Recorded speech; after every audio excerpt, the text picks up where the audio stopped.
Bismillah. Bismillah har bir ishning muqaddimasi. Assalomu alaykum. Bugun siz bilan Saodat asri kitobini o'qib, Payg'ambarimiz sollallohu alayhi va sallamning tug'ilishidan to vafotigacha bo'lgan hayot sirlarini o'rganamiz. Video boshidanoq kanalga obuna bo'lishni unutmang. Muallif Ahmad Lutfiya Qozonchi. Saodat asri. Birinchi kitob 59-qism. Bismillahirrohmanirrohim. Alloh taolo jannat va jahannamni yaratgandan keyin Jabroil aminni jannatga yubordi. U yerni bir ko'zdan kechir dedi. Jabroil jannatga borib kelgandan so'ng Robbil alaminga murojaat qildi. Sening izzat va sharafingni o'rtaga qo'yib qasam ichamanki, u yer haqida eshitgan har kim albatta o'sha yerga kiradi dedi. Shundan so'ng Alloh taolo amr etdi. Jannatni atrofini nafs orzu qilmaydigan amallar bilan o'radi. Takror Jabroilga yana bir borginchi deya buyurdi. Qayta borib ko'rdi. So'ngra seni shoning haqqi qasamlar bo'lsinki, u yerga hech kim kira olmasa kerak deya qo'rqa boshladim dedi. Endi jahannamga borib u yerni ham ko'rib kel. Jabroil borib keldi. Shoningga qasamlar bo'lsinki, u yerni eshitgan birorta odam u yerga kirishni orzu qilmasa kerak. Alloh taolo yana amr etdi. Jahannamning atrofini nafs orzu qilishlari mumkin bo'lgan narsalar bilan to'ldirib tashladi. Jabroilga yana borib kel dedi. Bordi, ko'rdi va qaytib kelgach, shoningga qasam bo'lsinki, hech kim u yerdan qutula olmasa kerak deya ichim uvushib ketdi dedi. Bu rivoyat jannatda bo'lish uchun talab etiladigan sabr toqat haqida ibratli misol bo'ldi. O'sha kechaning mo'minlarning ko'plari uyquga yotar ekanlar. Afzal anbiyoning sallallohu alayhi va sallamning quyidagi so'zlarini qayta esladilar. Bir musulmonning boshiga charchoq, kasallik, taqdir taqozosi bo'lgan g'am kulfat tushidan tortib tikan botishigacha uni bezovta qiladigan nimaki tushsa, Alloh taolo bu bezotalikni o'sha musulmonning gunohlaridan o'tish uchun kafforat hisoblaydi. Ammo bu azob uqubatlarning nihoyasi bormi? Va'da qilingan natija qachon kelajak? Sabr davri qachon tugaydi? Huzur, halovat, tinchlik, osoyishtalik davri qachon boshlanadi? Aziyat, haqoratlar izma-asi yuraveradimi? Bu yo'lning oxiri bormi? Ko'ngillar yaqinda tushirilgan Sharh surasini yodga oldilar. Bas, albatta har bir og'irlik, mashaqqat bilan birga bir yengillik ham bordir. Albatta har bir og'irlik, mashaqqat bilan birga bir yengillik ham bordir. 5-6 oyatlar. Bu oyatlarda har bir mashaqqatdan keyin emas, balki ayni o'sha mashaqqat bilan birga yengillik borligi 2 bor takrorlandi. Buni 2 xil ma'noda tushunsa bo'ladi. Birinchisi, har bir qiyinchilikdan keyin shu qadar tez osonlik keladiki, go'yo ular ikkinchi biriga yonma-yon turgandek bo'ladi. Bas, demak qiyinchilikka ro'para kelganda noumidlikka aslo hojat yo'q. Ikkinchi ma'no, bir kishini iymoni, e'tiqodi sabrli biron og'irlik tushsa, u kishi hargiz bunday ranjimasligi lozim. Zero u oxiratdagi osonlikka, mangu saodatga dunyoda tortayotgan ayni mana shu qiyinchilik sharofati bilan yana qiyinchilikka sabr toqat qilgani sababli erishishi mumkin. Demak, u kishi tortayotgan muvaffaqiyat mashaqqatning o'zida uning uchun mangu baxt saodat bor ekan. Ammo nima bo'lganda ham tutilgan yo'l to'g'ri, Alloh roziligiga uyg'un bir yo'l edi. Aql ushbu yo'lni ko'rsatar, vijdon boshqa bir yo'lni tanlashga rozi bo'lmas edi. Bugun mushriklarning qo'li baland bo'lsa ham mo'minlarning vijdoni ular uchun qiynalar. Allohim ularga ham hidoyat yo'lini ko'rsat. Ularni ham bu jaholat botqog'idan xalos et tarzidagi duolar tun yarmidan o'tganda ham buyuk dargoh sari yo'nalar edi. Bu surat tushirilganda mo'minlar bir joyga yig'ilgan edilar. Davradan g'oyat mamnun holda ushbu oyatlarni takrorlay tarqaldilar. Bugungi kunga qadar chekilgan zahmatlar hisobi buyuk Allohdan boshqa hech kim bilmas edi. Ertaga ularga yana yangi mashaqqatlar qo'shiladi. Ammo bir kuni bo'ron to'xtashi, yoqimli xushhavo shabodalar esa boshlashib, bo'g'uvchi tumanlar o'rnini musaffo havoga bo'shatib berishi, Abu Jahllarning saltanati qulashi, Allohning mo'min bandalari hokim bo'ladigan kunlar kelishi ham muqarrardir.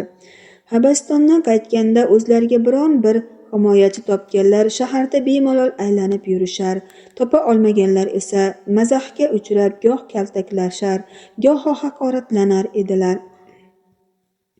Bir muncha vaqt shu zaylda o'tdi. Valid ibn Mughira uni ziyorat qilishga kelgan Usmon ibn Maz'unni xursand bo'lib kutib oldi, yoniga taklif etdi. Usmon ko'rsatilgan joyga o'tirganidan keyin gap boshladi. Ey Abdushamisning otasi, sendan menga bergan himoyangni qaytib olishingni iltimos qilib keldim. Valid hayron bo'lib, nima uchun? Birov seni bezovta qildimi? Meni himoyamdan norozimisan dedi. Hech kim menga ozor bergani yo'q, ammo men ham rozi emasman. Nega endi?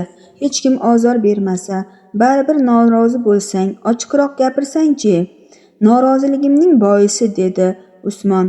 Birodarlarimdan bir qanchasi haqoratga uchrayapti, do'pposlashyapti. Shunday paytda meni tinch xotirjam bemalol yurishim yoqmayapti. Yo ular ham men kabi huzur halovatda yashashlari kerak, yoxud men ham ular singari azob-uqubat tortishim kerak.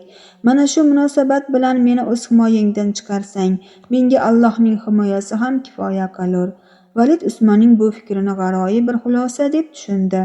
Agar chindan ham uni istasang, shu holda Masjidi Haramga borginda, u yerda o'z ixtiyoring bilan mening himoyamni rad etganingni ochiq e'lon qil. Chunki men Valid bergan himoyasini qaytarib oldi deyishlarini aslo istamayman dedi. So'ngra bir-biriga Masjidi Haramga bordilar. Usmon Valid ibn Mughiraning ahdiga vafo qilganini, himoyasini insof bilan davom ettirganini, biroq o'zi bu himoyani rad etganini e'lon qildi va shu yo'sinda himoyasi nihoyasiga yetdi. Valid ham qisqagina qilib himoyani rad etgan kishini himoya qila olmasligini bayon etdi. O'sha yerdagi kishilar bunga shohid bo'ldilar. Usmon u yerdan ketdi. Bir ozdan keyin 15-20 kishilik bir jamoaga duch keldi. Mashhur shoir Labid she'r o'qir, atrofdagilar uni zavq bilan, diqqat bilan tinglar edilar. Usmon ham to'xtadi, she'rga quloq tutdi. Labid shunday der edi: diqqat qiling, Allohdan boshqa har qanday borliq foniydir, yo'q bo'lishga mahkumdir. Ofarin, juda to'g'ri. Buni aytgan Usmon edi. Nigohlar unga qadaldi. Labid garchi tasdiq etilgan bo'lsa ham so'zlari bo'linganidan ranjigan edi. O'qishda davom etdi. Har qanday ne'mat ham so'nggi zavol topajak, qo'ldan chiqajak. Yolg'on gapirding, jannat ne'matlari zavol topmaydi. Endi bu juda haddidan oshdi deb o'ylabdilar. Labid toqat qila olmadi. Ey Qurayshliklar, qasamki meni xafa qildingiz, asabimni buzdingiz. Nimalar bo'lyapti o'zi? Bu odam kim? Qayerdan kelib qoldi? Sen unga parvo qilma ey Labid. Aqlsiz tentak bir yigit u. Qavmidan, dinidan qaytgan darhiylardan biri u. Shunday der ekan, Abdulloh ibn Ubayya bor kuchi bilan Usmonning yuziga musht tushirdi.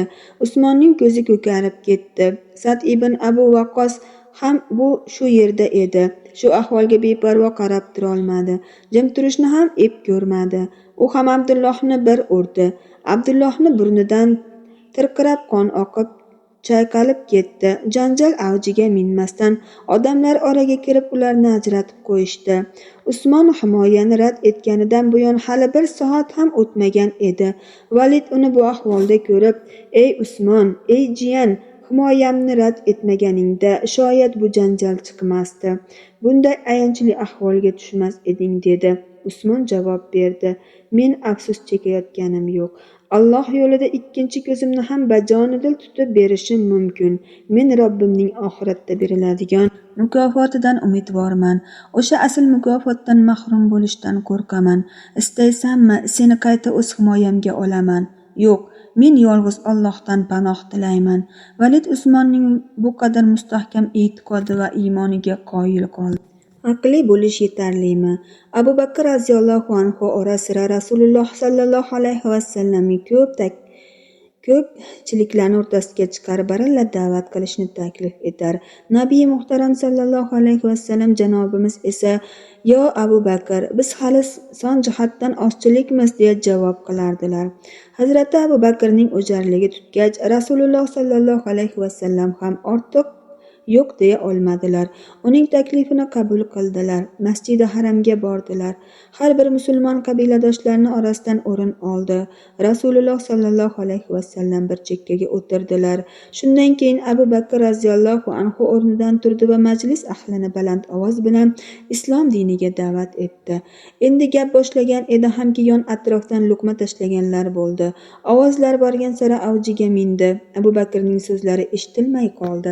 "Ovozingni o'chir, shu darhing, bering jazosini." Bir zumda Abu Bakrning ovozi uzilib qoldi. Utba oyog'idagi poyabzalini yechib uning yuziga urdi. Qorniga ayamay tepar edi. Janjal uzoq davom etmadi. Yerda behush yotgan Abu Bakrning burni pachoq bo'lgan, ammo yuzidan ajralmay qolgan edi. Shu asnoda Masjidi Haramda o'z qabiladoshlarining orasida o'tirgan musulmonlar ham hujumga uchrab rosa kaltaklandilar. Taym qabilasidan bir kishi Hazrati Abu Bakrni bir choyshabga yotqizib uyiga olib ketdilar. Tirik qolishiga umid yo'q edi. Ko'p o'tmay Masjidi Haramda bir e'lon paydo bo'ldi. Agar ushbu kaltaklash natijasida Abu Bakr jon taslim etsa, Utba Taym qabilasidan omonlik ko'rmaydi. Hamma buni yaxshi bilib qo'ysin. Yana Abu Bakrning yoniga qaytdilar. Hamon behush edi. Ora-sira uni chaqirib ko'rishar, ammo javob olisholmas edi. Kun botgach pichirlagani eshitildi. Rasulullohning ahvoli nechuk? Qabiladoshlaring yuraklari siqildi. O'zing o'lim to'shagidasan-ku, shunda hamma Muhammadni o'ylayapsan-a? Abu Bakr ularning gapini eshitmadi va hushidan ketdi. Qabiladoshlari onasi Ummu Hayrga murojaat qilib: "Sen unga bir narsa yedir, suv tomizib chanqog'ini bos", dedilar va u yerdan chiqib ketdilar. Oradan yana xilagina vaqt o'tdi. Ummu Hayr o'g'liga qoshiq bilan nimalardir ichirishga urinar, ammo Abu Bakrning og'zi ochilmas edi. Rasululloh qay ahvolda?